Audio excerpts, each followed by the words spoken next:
झरझर वर्षत उधळत येती आषाढाच्या जलधारा, चलचल जिरवत भुईत झिरपत वाढविण्या भूजलधारा, आडवा जिरवा भुईत साठवा समृद्ध करण्या शिवारसारा। महाराष्ट्रातील सर्व शेती, विशेषतः 82% असलेली कोरडवाहू शेती पूर्णतः पावसावर अवलंबून आहे। पावसाचे असमान वितरण, त्याचा कमी अधिकपणा आणि खंड पीक उत्पादनावर थेट परिणाम करतात। गेल्या काही वर्षात पावसाचे दिवस कमी झाले, कमी दिवसात जास्त पाऊस पडून जातो। पावसाळा म्हणायला 4 महिन्याचा असला तरी कोकण वगळता उर्वरित महाराष्ट्रात जेमतेम 35 ते 45 दिवसच पाऊस पडतोय। या दिवसात पडणाऱ्या एकूण पावसापैकी निम्मा पाऊस फक्त 16 ते 18 तासातच कोसळून लगेच वाहून जातो आणि समस्या आणखी वाढवतो।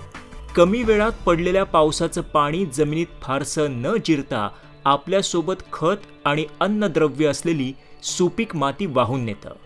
मोक्याच्या वेळी पिकांना न अन्न मिळतं ना पाणी, पीक हातचं जातं, दुष्काळी स्थिती उद्भवते।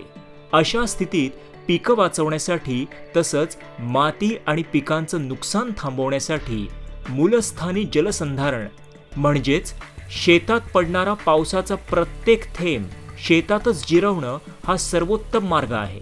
कृषी विभागाच्या मृद आणि जलसंधारणाच्या विविध योजना, कृषी विद्यापीठांचं संशोधन आणि शेकडो गावांनी केलेल्या कामातून हे सिद्ध झालंय। मूलस्थानी जलसंधारण हा कोरडवाहू पिकांसाठी संजीवनी मंत्र आहे। शिवारातील प्रत्येक शेतकऱ्याने थोडा निर्धार, थोडी इच्छाशक्ती आणि थोडी एकजूट दाखवली तर अतिशय कमी खर्चात आणि थोड्या वेळात जलसंधारणाच्या उपाययोजना शेतात राबवून खूप मोठा बदल घडवू शकतो। हा खरीप हंगाम आपल्यासाठी सुवर्ण संधी आहे। मूलस्थानी जलसंधारण करायचं म्हणजे फार काही वेगळं करायचं नाही, नेहमीच्याच गोष्टी, पण थोडं जागरूक राहून जरा वेगळेपणाने करायच्या। शेतातून पळणाऱ्या पाण्याला चालवायचं, चालणाऱ्या पाण्याला थांबवायचं आणि थांबलेल्या पाण्याला जिरवायचं। उन्हाळ्यात मशागत करताना समतल रेषेत उताराला आडवी खोल नांगरट करावी। पेरणीपूर्वी मशागत, पेरणी, कोळपणी आणि आंतरमशागतीपर्यंतची सर्व कामही उताराला आडवी करावीत। यामुळे पावसाचं पाणी अडवलं जाऊन जमिनीमध्ये जागेवरच मुरवलं जातं आणि पिकास वाढीच्या अवस्थेत उपलब्ध होते। त्यामुळे उत्पादन 15 ते 20% वाढतं। मुख्य पिकात आंतरपिकं घेतली तर आहे त्या ओलीचा पुरेपूर वापर होतो। पावसाचा थेंब थेट मातीवर पडण्याऐवजी तो पानांवर पडतो, बुडाशी अडतो आणि जिरतो। आंतरपिकांमुळे एखादं पीक अपयशी ठरलंच तर दुसरं सावरतं, जोखीम कमी होते। कडधान्य आणि तेलबिया पिकं आंतरपिकं म्हणून ओलावा आणि उत्पादन वाढवायला आणि माती आणि अन्नद्रव्य वाहून जाणं थांबवायला उपयुक्त ठरतात। शेतातलं पाणी शेतातच अडवण्यासाठी बांधबंदिस्ती हे फार महत्त्वाचं साधन। मध्यम उताराच्या जमिनीत माती किंवा दगडाच्या बांधाऐवजी खस गवत किंवा धायपात लागवड करून जैविक बांध केल्याने वाहणारं पाणी आणि माती अडते। अशा जैविक बांधाची रुंदी 1 ते 1.5 फूट असावी। उतारानुसार 5 ते 10 मीटर अंतरावर आडव्या सऱ्या किंवा चर काढल्यास 2 चरांच्या भागातील पाणी त्यात जिरतं आणि पिकांना उपलब्ध होतं। 1.5-2 फूट रुंद आणि फूटभर खोल सरी अधिक प्रभावी ठरते।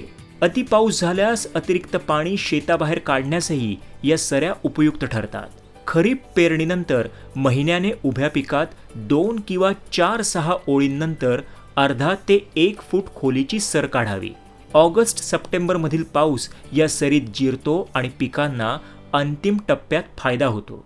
कापूस, तूर यासारख्या जास्त अंतरावरील पिकात 2 ओळीनंतर आणि ज्वारी, बाजरी, मूग, उडीद, सोयाबीन यासारख्या पिकांमध्ये 4 ते 6 ओळीनंतर अशा सऱ्या काढाव्यात। या पद्धतीने जमिनीतील ओलाव्यात 60% तर पीक उत्पादनात 15 ते 20% वाढ होते।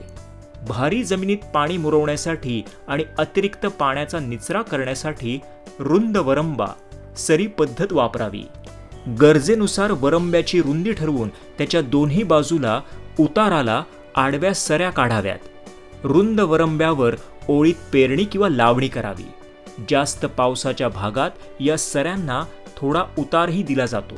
या पद्धतीने जवळपास 60% जास्त ओलावा धरून ठेवून निचराही चांगला होतो. पुरेसा ओलावा आणि हवा मुळांना मिळाल्याने उत्पादनात 35 ते 40% वाढ होते. पिकांना फुटवा, फुलोरा, पक्वता अशा नाजूक अवस्थांमध्ये पाण्याचा ताण पडल्यास उत्पादनात मोठी घट येते. हे टाळण्यासाठी शेतातच संरक्षित पाणी साठवून गरजेनुसार ठिबक किंवा तुषार सिंचनाने पिकांना दिल्यास उत्पादनात हमखास भरीव वाढ होते.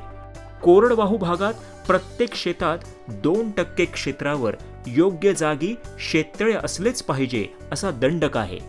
यामुळे पाणी वापराची क्षमता 90 ते 120% पर्यंत वाढते.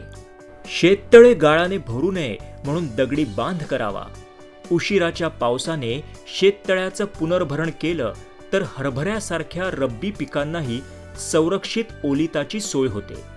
या सर्व उपायांसोबतच आपल्या शेत शिवाराची परिस्थिती विचारात घेऊन विहीर पुनर्भरण, ओघळी आणि नाल्यांवर दगडी बांध, माती बांध, गॅबियन बांध यांचीही उभारणी फायदेशीर ठरते. यासाठी कृषी विभागामार्फत विविध योजना राबवण्यात येत आहेत.